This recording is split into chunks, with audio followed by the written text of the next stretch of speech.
I'm sure nobody needs an introduction to Static. It's the story about Hatsune Miku realizing that she's slowly becoming less and less popular compared to other vocal synths. Most notably, Kasane Teto. Get to her in a bit. Static is more than just an emotional song.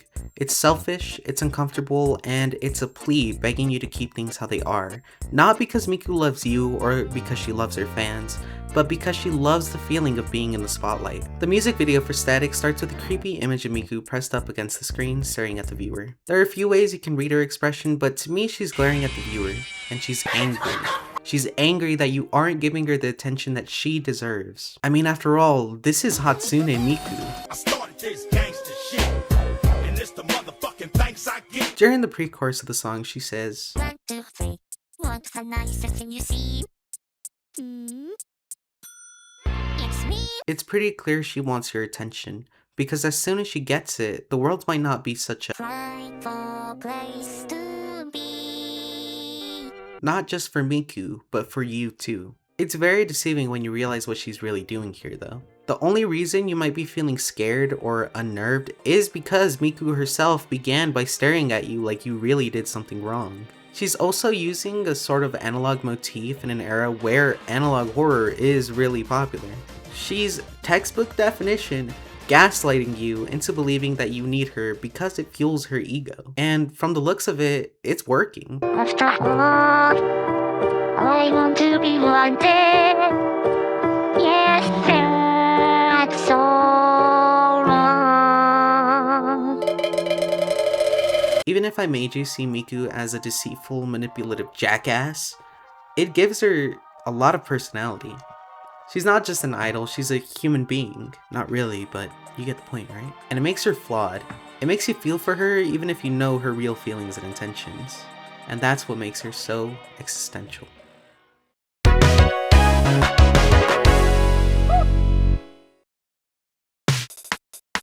Imagine waking up being forced to follow an incredibly repetitive routine, one that's unhealthy for you, one that secludes you from your friends and loved ones, and one that you try your best to escape from, but nobody ever comes.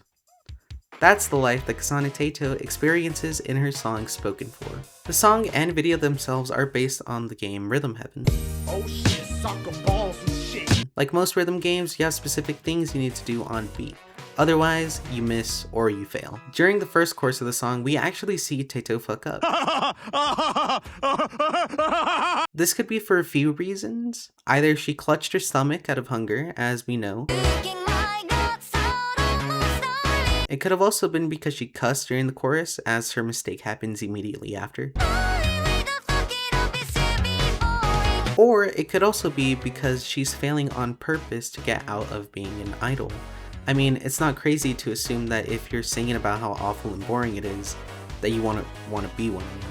During the following verse of the song, we actually see the repeated message of try again pop up a lot. This pretty much means that she failed the level, because that's the message you get when you fail at Rhythm Heaven. Though we can also see that being an idol has infected her life more, as the shot of her vanity is overly cluttered. Even the picture of her friends is now obscured.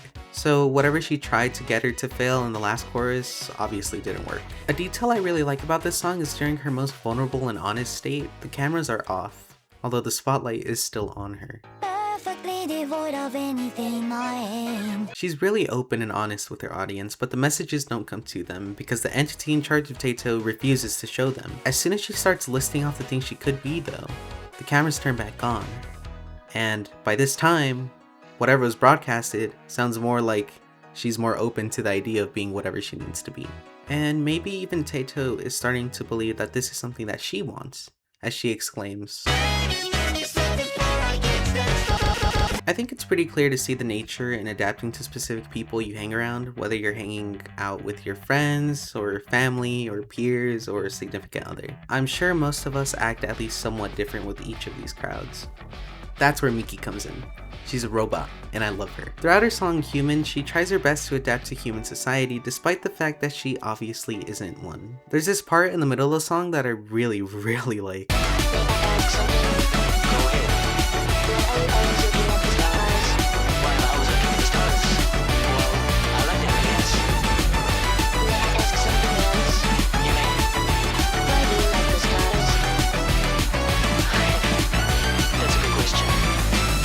It's obviously a conversation that she's having with a human. As a robot, you could probably imagine things probably need to make a lot of sense or have some sort of logic behind them. But here, Miki learns that sometimes things just happen just because they happen. This conversation proved to be pretty enlightening to Miki as she screams out.